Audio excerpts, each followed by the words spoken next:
Bonjour les amis, aujourd'hui on va s'occuper de cet objectif, donc c'est un Nikkor 50 mm, un 1.8 AIS, donc version pancake, donc il est extrêmement petit, donc c'est un objectif qui fait des photos géniales, et voilà, et il est assez simple à transporter parce qu'on peut le mettre dans la poche sans problème. Et voilà, c'est un petit rendu assez particulier sur l'appareil photo. Et voilà. Donc pourquoi on va le nettoyer? Donc celui-là, je l'ai trouvé énormément pas cher. Je crois que c'est une vingtaine d'euros. Et le seul problème qu'il a, donc c'est qu'il a un petit peu de poussière à l'intérieur. Et comme vous le voyez ici sur l'image, donc il y a un petit peu des brouillards. Donc ce qui s'appelle ça du haze. Bon, ici il est un petit peu moins subtil, mais ça a quand même une petite influence sur les contrastes sur les photos. Donc ce qu'on va faire, c'est on va les nettoyer. Donc ce qui est assez simple, donc on va ouvrir l'objectif. Donc on prend ces tubes en gomme. Donc je vous laisse un lien dans la vidéo pour trouver ça. Donc bon, en réalité c'est un autre modèle, mais l'effet il est le même. J'ai pas encore trouvé les autres pour vous laisser un lien. Donc voilà. Donc, première chose que je fais, c'est si je m'applique, c'est sortir les petits anneaux ici. C'est purement décoratif cet anneau. Donc ensuite on va trouver 6 vis. Donc d'abord il faut enlever celles qui sont à peine plus hautes et qui vont nous permettre d'enlever, voilà,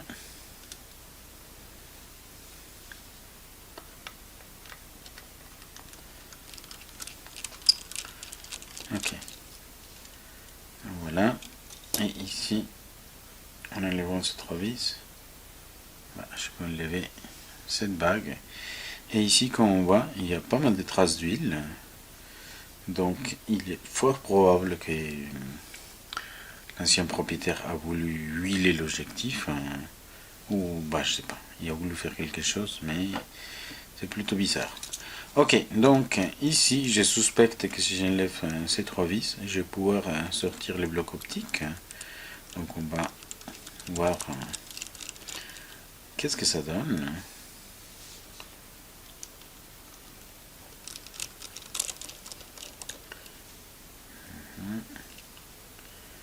Ok.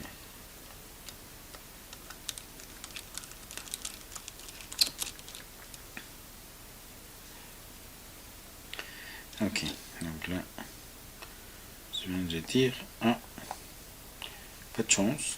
Il n'y a pas les groupes optiques entiers qui sortent, c'est juste les groupes devant.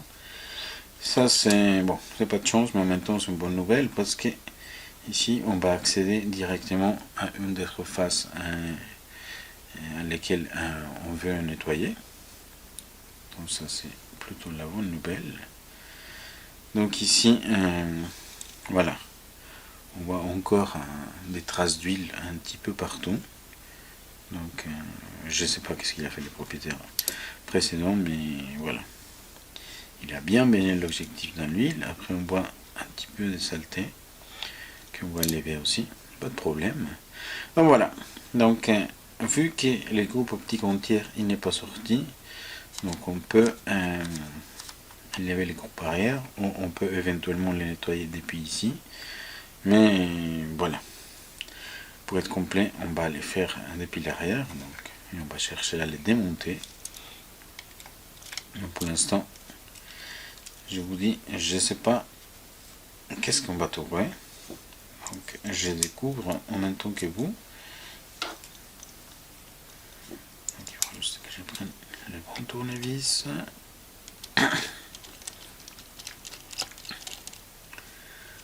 Voilà, là on est en train d'enlever les 3 vis classiques de la baïonnette.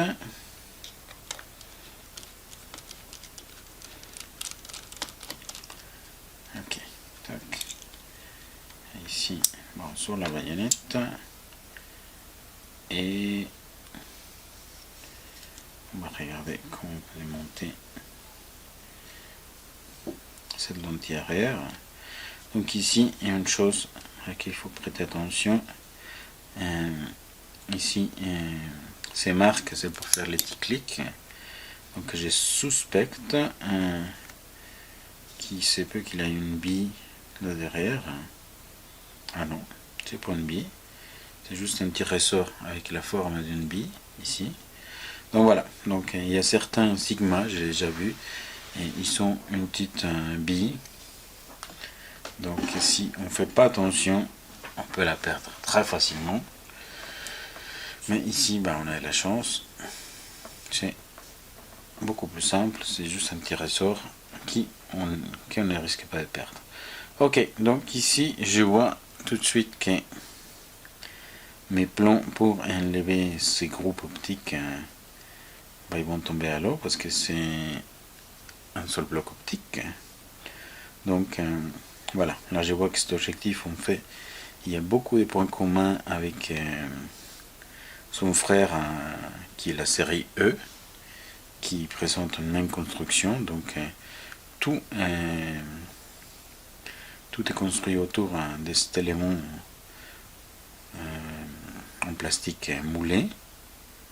Donc ici, donc la lentille que j'ai compté enlever, donc je compte enlever les blocs entiers qui courant dans des objectifs. Donc voilà, on va devoir finalement procéder par ce côté-là. Mais bon, c'est pas hyper critique, c'est accessible, mais bon, j'ai un petit peu déçu parce que, pour être honnête, je m'attendais à une construction un petit peu plus haut de gamme, mais en fait, c'est juste un objectif série E, un petit peu mieux habillé. Donc je pense que les optiques, ils sont un petit peu des revêtements plus complexes, mais sinon la mécanique, elle est du type série E. Donc je vais chercher mon matériel à nettoyer et les optiques, et on se retrouve tout de suite.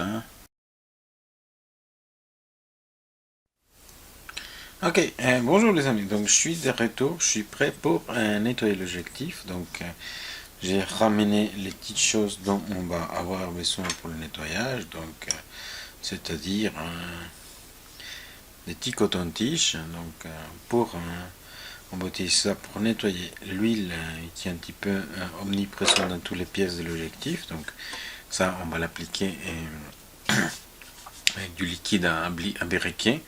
Donc pour enlever la graisse.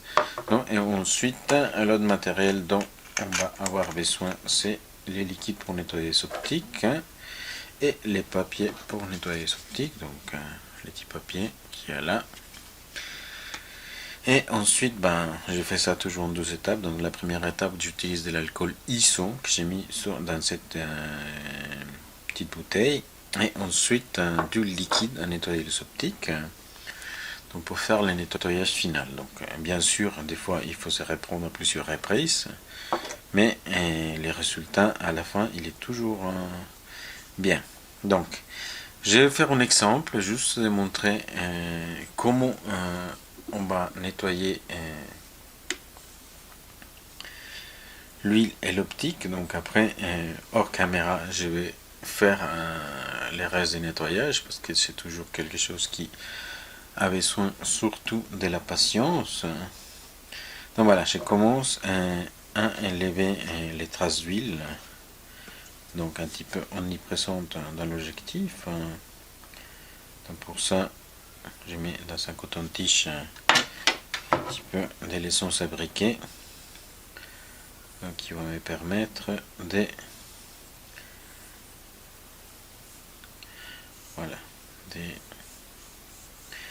dégraisser sans nécessairement mettre partout. Voilà, je peux dégraisser cette huile qui me stressait depuis un petit moment. Voilà, on voit qu'il disparaît bien. Bon, si vous n'avez pas de l'essence à briquet, l'autre alternative c'est de l'allume barbecue, donc ça marche bien. Donc en plus je pense qu'on va pouvoir en acheter facilement bientôt. Et ensuite l'autre chose que vous pouvez utiliser, c'est l'alcool, mais ça marche un petit peu moins bien pour voilà, pour la graisse dans les objectifs. Donc ensuite l'autre chose que vous pouvez faire aussi, donc qui marche plutôt bien, j'ai déjà vu faire plusieurs gens, c'est vraiment de nettoyer l'objectif avec l'essence à briquet. Donc ça c'est quelque chose qui marche aussi. Moi je vais pas le faire, je vais maintenir la méthode traditionnelle. Donc voilà, donc on a déjà nettoyé la graisse de cette partie. Donc ensuite maintenant je vais m'attaquer à la lentille. Donc d'abord je mets l'alcool ISO de manière généreuse, et avec mon petit papier, et on laisse peindre. Voilà, je viens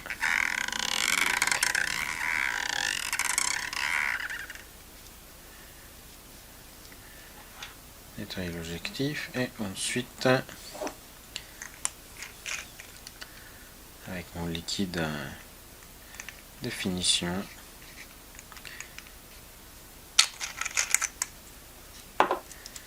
et un petit papier,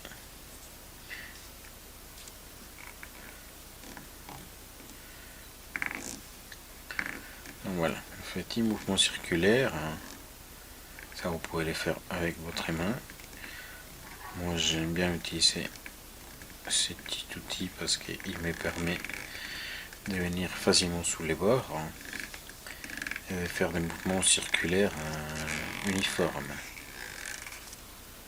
Voilà, donc ça a l'air déjà très bien, beaucoup mieux qu'avant bien sûr. Donc voilà, donc je vous ai montré de façon assez rapide ce que je compte faire pour le reste des pièces. Donc des leçons appliquées pour les parties avec de la graisse ou de l'huile. Donc, et ensuite les nettoyeurs optiques, donc pour les parties optiques. Donc voilà, je vais avancer, je vais finir les nettoyages et on se retrouve ensuite pour les remontages de l'objectif. Ok les amis, bonjour, je suis de retour.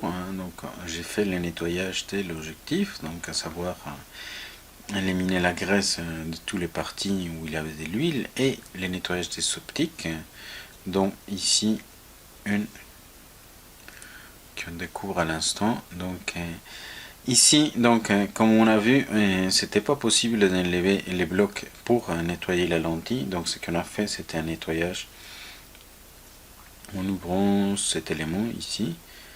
Donc ici il faut faire attention parce que ça m'est arrivé, donc de pas trop mettre trop de liquide de nettoyage. Bon, si c'est de l'alcool, ça va, parce que là ce qui m'est arrivé, c'est que j'avais de l'alcool dans les lamelles. Donc bon, c'est de l'alcool, donc par chance ça s'évapore facilement, donc ça poserait pas de problème. Donc si vous nettoyez avec de l'alcool et il y a de l'alcool qui vient dans les lamelles, donc voilà, il faut laisser juste évaporer, il ne faut pas se poser énormément de soucis. Si vous utilisez un autre liquide, il faudrait peut-être démonter et nettoyer. Donc il y a autre chose que je ne vous ai pas montré comment faire, c'était d'enlever la bague de focus. Donc ça je l'ai fait parce qu'il était assez sale. Donc la chose à savoir, on va voir ça tout de suite lors du remontage, c'est qu'il faut venir à une position dans laquelle on est confortable. Donc soit l'infini, soit la mise au point minimum. Donc moi j'ai choisi l'infini. Donc je me suis bloqué à l'infini, et ensuite j'ai enlevé les 3 vis qui tiennent la pièce. Donc là j'ai rien bougé, donc quand je reviendrai au remonter, donc il faut que je me mette à l'infini et je visse cette bague. Et voilà, donc on va recommencer le montage, donc on va venir par l'arrière. Donc on met la vague d'ouverture, donc ici. Donc ensuite on vient mettre la baïonnette.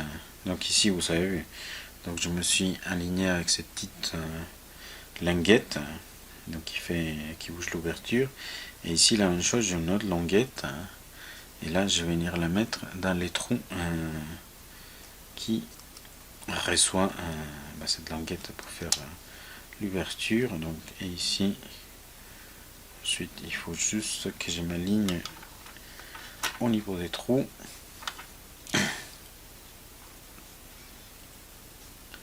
parce que bon, avec les ressorts la languette elle force un petit peu. Voilà, la première là il faut jongler un petit peu pour que tout se mette en place.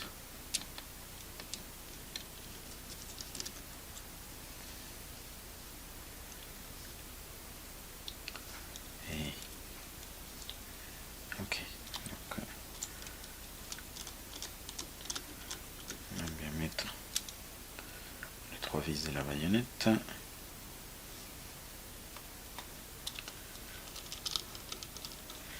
Donc je commence par la baïonnette, c'est juste parce que ça va me permettre de venir mettre des petits bouchons, et après voilà, poser l'objectif pour continuer le travail. Donc ici on va mettre la bague des mises au point. Donc comme je vous ai dit, donc moi je m'étais bloqué à l'infini.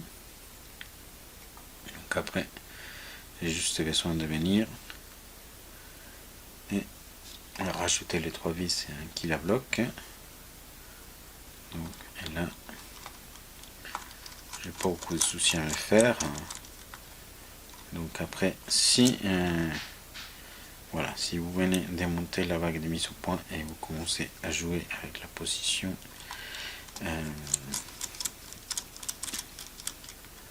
de la vague de mise au point, donc ce qui va arriver, c'est que vous risquez de perdre les réglages à l'infini, et ensuite vous devez faire ce réglage, et des fois il est absolument pas simple à faire, et ça prend un petit moment avant de réussir à ce réglage. Donc ok, donc maintenant ce que je vais faire, c'est je vais ouvrir ici, je vais souffler.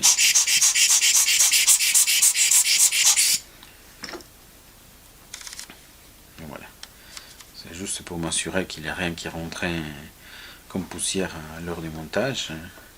Et si oui, voilà, l'enlever. Donc ensuite on vient poser l'autre élément optique qu'on a nettoyé également. Donc ici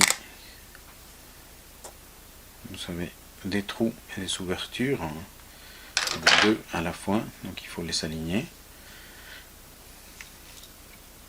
Donc ensuite on va mettre les vis dans les trous.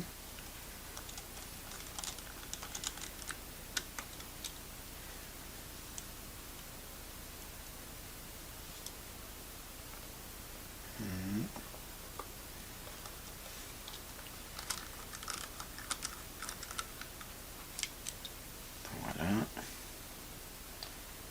Et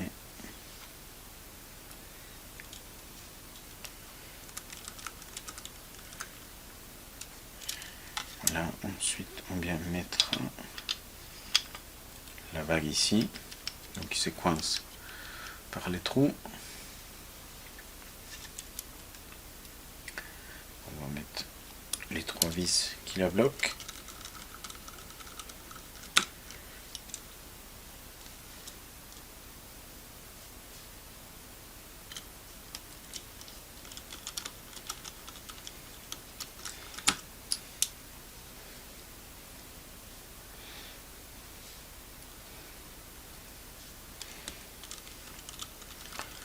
Voilà, et il nous reste maintenant la dernière pièce, que c'est la petite plaque d'identification de l'objectif. Donc bien visser par friction.